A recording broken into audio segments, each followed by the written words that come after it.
Hey folks, welcome back. Today we're taking a little trip up to Horseshoe Bend National Military Park. So we're going to take you through this park and show you a little bit about it, and hopefully we'll learn a little bit more about it as well. So y'all stick with us, and we'll be back shortly.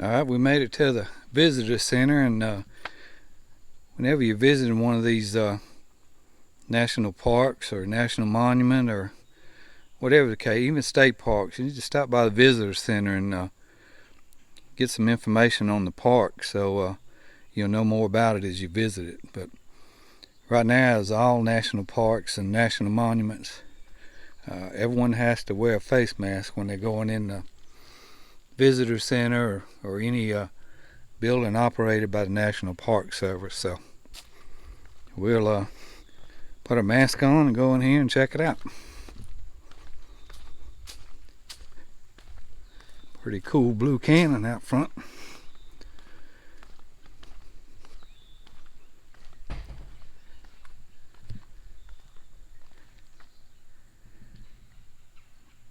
Alright, let's go inside. And as you can see here at the entrance to the visitor center, they have the stamp that all the national parks have and the national monuments. So you can pick you up a book and start your national park stamp.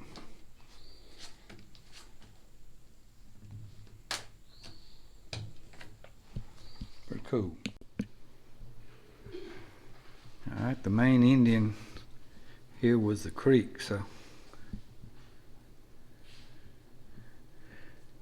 it says they were the dominant economic and political power in the region, so pretty powerful tribe.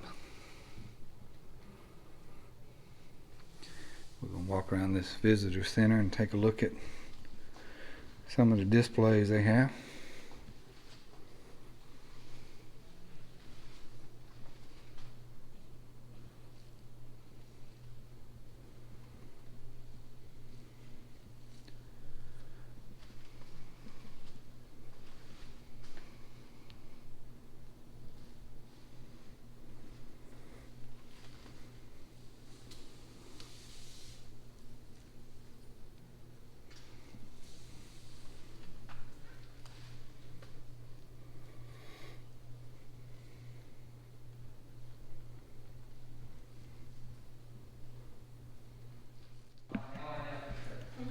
Here's a little information about the red stick of war that they used. You can pause the video and check it out.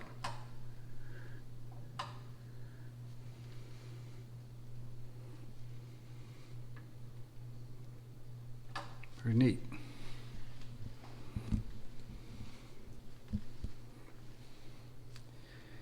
And here it tells about a little bit about the Creek Nation and the fighting with the United States. And really all this started with the militia from Mississippi attacked a Red Stick supply convoy at Burnt Corn Creek, killing 10 people. In retaliation for that, the Red Sticks attacked Fort Mims, which was a fortified settlement in, I think it's present-day Stockton, Alabama. So, but they killed 250 people, captured 100 more. There's only a few that escaped that. It was headlined as the Fort Mims Massacre. And Many Americans were outraged by this attack on their fort.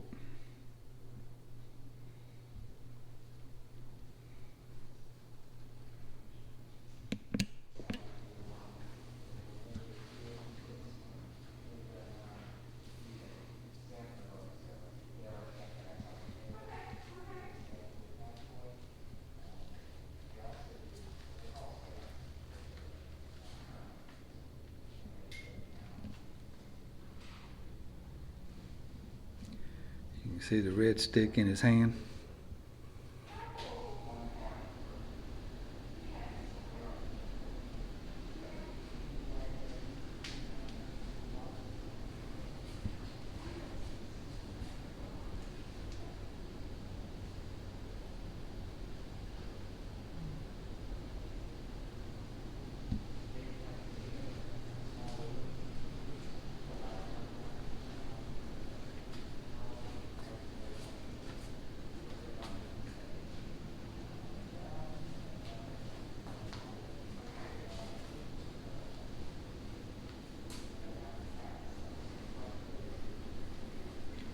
Here we have a few of the projectiles found in the battlefield.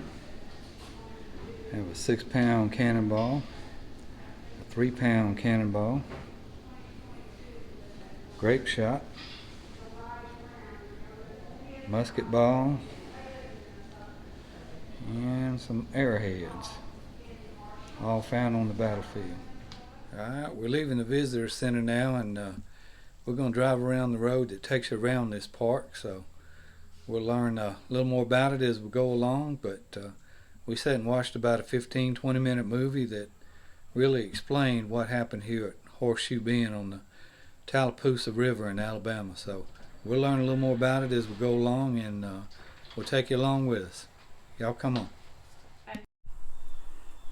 Well, now we've walked up on a overlook here at Horseshoe Bend, and we're looking out actually over the battlefield.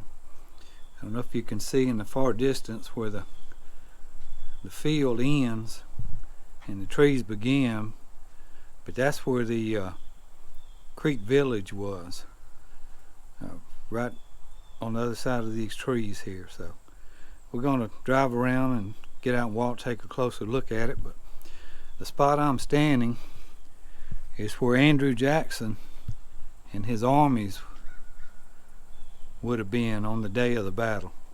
He was overlooking the field from this vantage point here. So he had the 39th U.S. Infantry and volunteer militia from Tennessee that were going to meet with the Creek Warriors, the Red Sticks, here at Horseshoe Bend.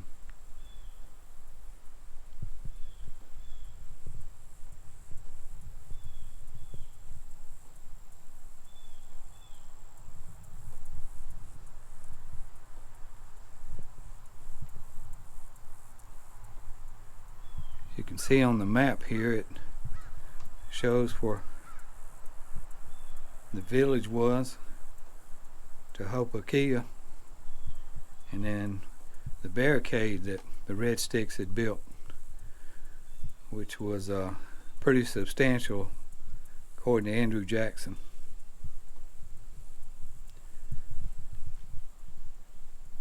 And this is Andrew Jackson's battle map right here. So pretty big deal here at Horseshoe Bend. And just a little information for you. You know, Andrew Jackson went on to become the 7th president of the United States after winning victories at Horseshoe Bend and on against the British at the Battle of New Orleans. So his accomplishments ended up getting him elected president. So pretty cool deal. Something pretty cool here, you can use your cell phone to take the tour here at Horseshoe Bend National Military Park. So gives you instructions what to do and what to do with it. So pretty cool deal. Alright, where I'm standing at right now, I'm looking at several white posts across the peninsula here at Horseshoe Bend, and that depicts where the log barricade was erected by the Creek Indians. It was pretty much anywhere from 5 to 8 foot tall and almost impenetrable.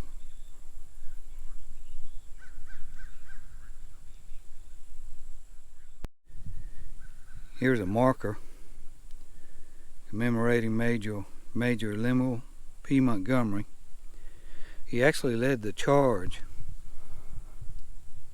on the log wall. He was the first to reach it, and he was the first to lose his life in this battle here at Horseshoe Bend.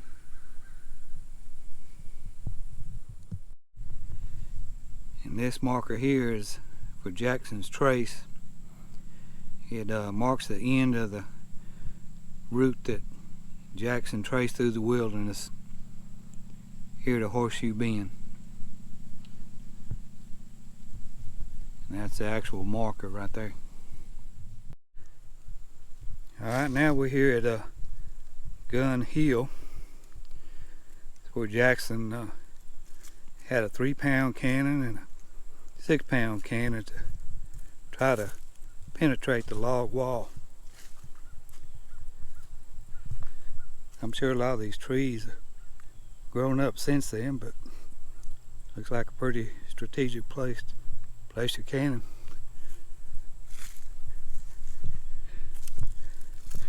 Walk over here and take a look at this marker.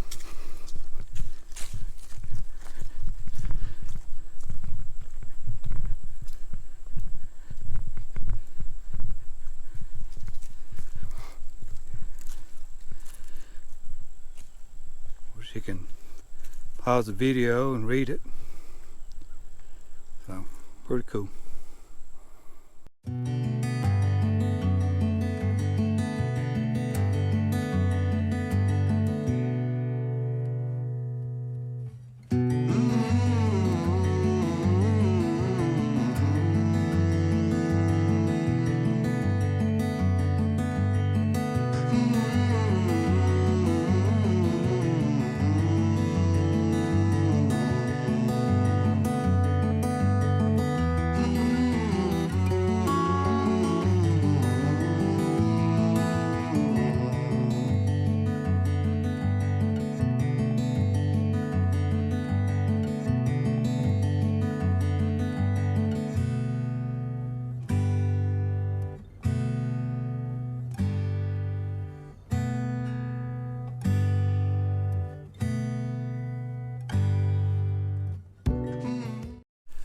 Alright, we made another stop down here at the Tallapoosa River. As you can see, on the other side of the river is the island that General John Coffee and 1,000 other men that snuck over there and got in behind the Creek Indians to prevent them from crossing the river after the battle started. So this is the island that they occupied to essentially box in the Creek Indians. With Jackson's forces advancing down the hill through the field, it would have pushed them back to the river, and then they had nowhere to go with General Coffee's troops on the other side.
Alright, this section of Horseshoe Bend National Military Park is where the Creek Indians, the Red Sticks, had their village. They had built over 300 structures here. And what happened, there were two different sides of the creeks. One was the upper creek, which was considered the Red Sticks. Then they were the lower creek Indians. It was actually allies of the United States and Andrew Jackson. So what happened, the lower creeks from the island on the other side of the Tallapoosa River swam the river, got canoes, went back, got help, and they actually come in behind the Red Sticks here and started fighting from behind. They ended up burning the village down. And of course, when Andrew Jackson seen it from his vantage point, he seen it had already started, so that's when he started making his advance. Okay, here it has a plaque with Tohopeka going up in flames.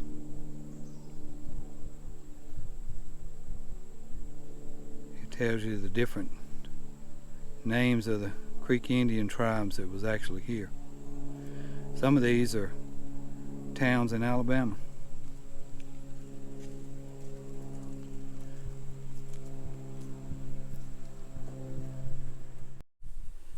Alright, this is another view of where the Creek Village was, just from on a little bit higher ground there, which is always important. But just another vantage point to see where it was. Alright, from this vantage point where we are now is where the is on the side of the log wall that the Creek Indians would have been on. You can see the white post up ahead. And from there back through this opening and down through those woods is where their camp was. But this is where the majority of the fighting happened here.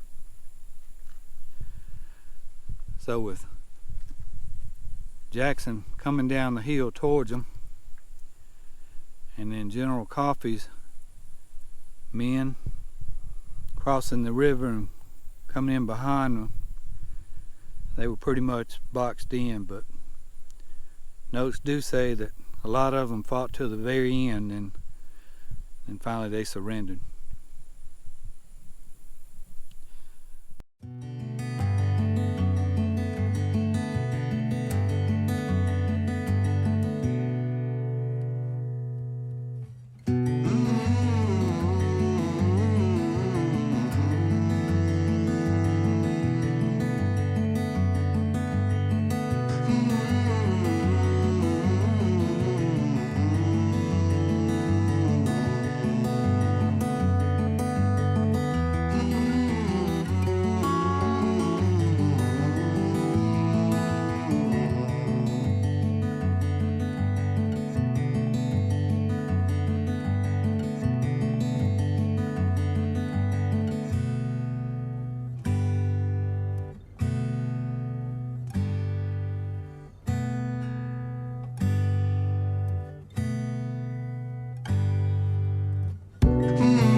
Well folks, that's going to wrap up our little trip up here to Horseshoe Bend National Military Park. So just a couple of tidbits of information that I learned along the way on this. You know, of course everybody pretty much knows that Andrew Jackson's nickname was Old Hickory because he stood strong as a hickory tree. But the Creek Indians calling him Old Mad Jackson. They thought he was crazy, so just just something I learned today. And then a couple other things. Sam Houston was actually wounded at the Battle of Horseshoe Bend. Of course, he went back to Tennessee and became governor of Tennessee.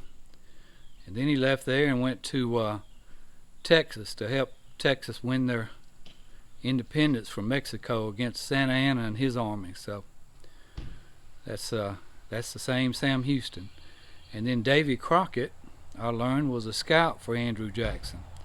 Even though he wasn't here at the Battle of Horseshoe Bend, he did operate as a scout. And I'm sure that's probably, he had ties to Sam Houston as well, and that's how he ended up at the Alamo, and he ended up giving his life to help protect the Alamo there. So just a few tidbits of information on this part that I learned. But anyway, we're going to wrap it up and get out of here, and we appreciate you going along with us, and thanks for watching. Alright folks, as we're wrapping up this video and we're planning our next new adventure, we always say, why not go to a national park?